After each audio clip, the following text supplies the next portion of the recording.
Today I'm going to be giving a quick overview of the Harbor Freight 44-inch tool chest. The brand name is US General, which is Harbor Freight. It's on casters. It's supposed to have ball bearing tracks on it. I've upgraded from this little cheap Craftsman toolbox, which knew it was about 150 bucks, but I've been long gone outgrew this toolbox. I've had tools sitting out on all my work benches and shelves and stuff, and I needed some extra space. This toolbox I got on sale with a coupon from the Harbor Freight catalog.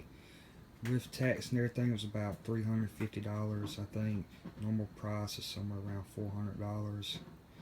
But I've had it for a couple weeks now, and I'm still trying to get organized, and I'm putting tools in it and everything, figuring out where I'm gonna put everything at and label everything.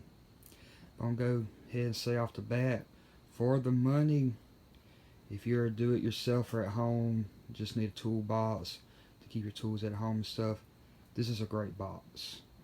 Compared to if you're a professional technician working in a shop, then yeah, you can justify spending several $1000s on a toolbox because that's what you make your living with.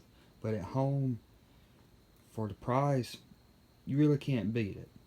I really like this toolbox so far. Like I said, I've only had it for a couple weeks, but so far I like it. This little cheap Craftsman's one, I've never been real wild about it. It has a cheap old lock set up right there. You just slide this out. So you have to unlock it, then slide a pole out. These drawers are real flimsy, real shallow, even with not a lot of weight in it. It doesn't have the ball bearing drawer slides on it. They're just plain old friction slides. Don't have any ball bearings in them.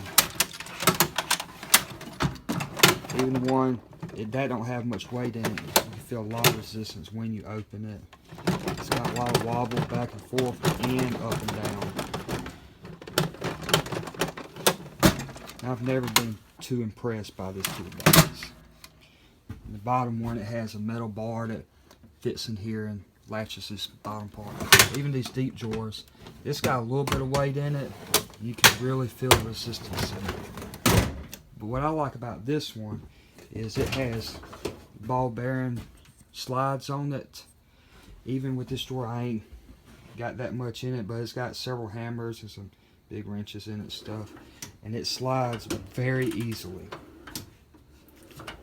It has a little bit of movement side to side, but up and down, it's tight. Up and down, side to side, and for the price, you're really going to expect that. I mean, it's not a snap-on toolbox or anything, but the up and down is really tight. This bottom drawer down here, I have my pneumatic tools in it. It's a pretty good little bit of weight in there. It's got a little play side to side, up and down. It's real tight. And even with all them heavy tools in there, it still slides fairly easy. The deeper drawers have dual slides on it. This shorter one over here does too. Along with the top drawer that goes all the way across the length, it has the dual casters too. What I like, they include this little mat in the bottom of them. It's kind of cheap feeling, but it does help keep the tools from vibrating around and stuff. Came with this mat on top, and it came already assembled with the wheels on it. The only thing you had to put on it is this handle right here. You can opt to either put it on this side, or you can take out this couple plugs over here and put it on this side. The reason I just went ahead and put it on this side is because one set of the wheels are just fixed, and then these set are swivel, and so whenever you're moving it around, it's best to have it on this end to move it around. I picked this up at my local Harbor Freight store. They loaded it up on the trailer to the back of my truck with a forklift. I will say this thing empty is pretty heavy, moving it by yourself. It's not so much the rolling around part as far as it being empty. It's the getting it off the crate that it's shipped in. It was inside a box sitting on a wood pallet, and the way they build a wood pallet on it, these wheels are sitting they kind of built a pallet around the wheels to hold it in place. Now, I'm pointing out some of the things I don't like about this box. My biggest complaint about them is the casters. I mean, even with it empty, it's still pretty difficult to roll by yourself. Like in my shop, I have a ramp going up to the door, and trying to get it up that ramp and stuff. I mean, I don't have no problem pulling it, but the wheels, they kind of suck. Even the ones that swivel and stuff, it's hard to maneuver it. I haven't tried moving it since I put tools in it. Like what I said, if you're a professional technician, you're working in the shop, you gotta wheel your toolbox around all over the place.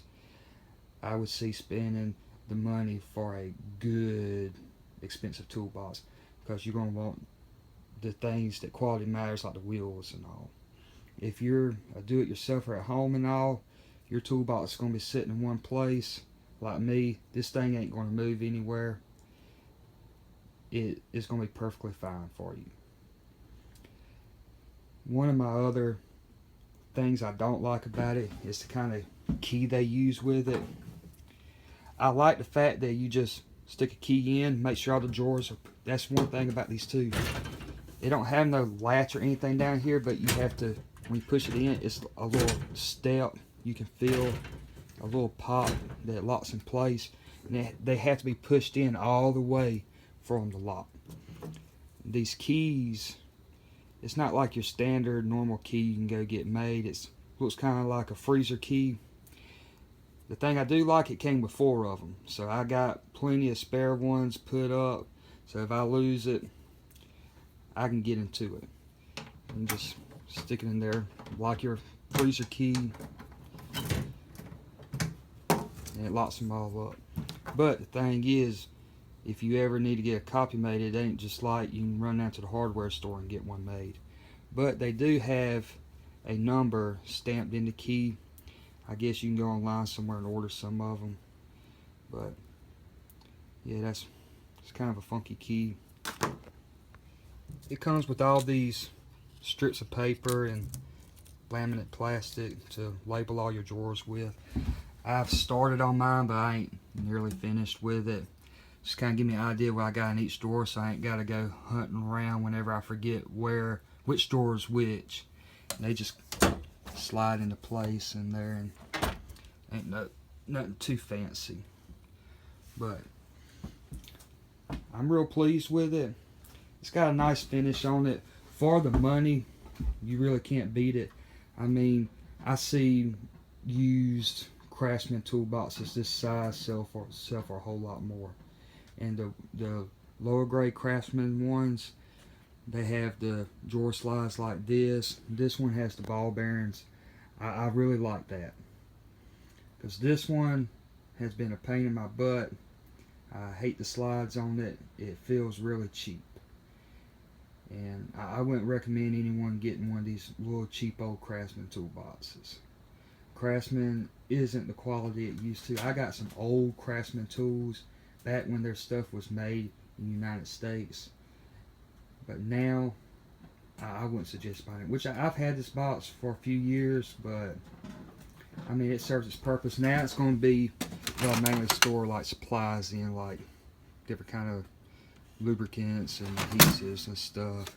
Just basic kind of junk. Mostly junk. Stuff that when I'm working on, I ain't going to be going into it all the time. I got all my nice tools in here. They'll be locked up securely. So if you're in the market for a toolbox for your garage at home, you're a weekend warrior, working on your own vehicles or tractors or around your house or whatever, I recommend getting one of these toolboxes Harbor Freight. They got ones that are much larger than this. They got the tool chest you can put on top of it. Right now, this is serving my purpose, and I absolutely love it to have it home. I mean, I'm able to organize my tools much better. Beforehand, not having the storage, it's like trying to find a needle in a haystack when you need something. But now I can lay everything out and I know where it is. And that's going to save me time whenever I'm trying to work on whatever I'm working on. If you like this video, if you like this review, please give it a thumbs up and subscribe to my channel. Thank you for watching.